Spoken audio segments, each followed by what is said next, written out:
अब मैं जिस ऐप के बारे में आपको बताऊंगा, आप उस ऐप की हेल्प से इस तरह की वीडियोस क्रिएट कर सकेंगे, यानी आप व्हाइट बोर्ड एनिमेशन वीडियोस बना सकेंगे।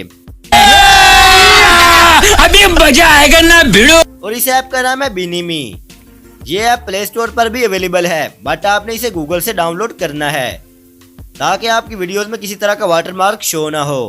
गूगल से डाउनलोड करने के लिए आपने जस्ट टाइप करना है बिनिमी प्रो अनलॉक्ड और आपने फर्स्ट वेबसाइट से इसे डाउनलोड कर लेना है। अब मैं इस ऐप को ओपन करके आपको इसकी वर्किंग के बारे में बताता हूँ। ऐप ओपन करने के बाद आपको कुछ इस तरह का इंटरफेस देखने को मिलेगा। आपने कोई भी प्रोजेक्ट क्रिएट करने के लिए सबसे पहले उसका नेम टाइप करना है, फिर आपने क्रिएट मूवी पर क्लिक कर देना है।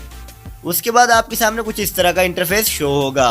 आप अपनी जरूरत के मुताबिक यहाँ पर टेक्स्ट लिख सकते हैं। इसके अलावा आप टेक्स्ट को कलर भी कर सकते हैं। इस ऐप पर आप डिफरेंट पेजेस क्रिएट कर सकते हैं और इन पेजेस का बैकग्राउंड कलर भी चेंज कर सकते हैं और आप डिफरेंट हैंड्स भी चूज कर सकते हैं और आप वॉइस ओवर या म्यूजिक भी ऐड कर सकते हैं और आप डिफरेंट स्टिकर्स को यूज करते हुए डिफरेंट एनिमेशंस भी ड्रॉ कर सकते हैं। इसके अलावा आप डिफरेंट इमेजेस और वीडियोस को यूज करते हुए भी अपनी एनिमेशंस क्रिएट कर सकते हैं।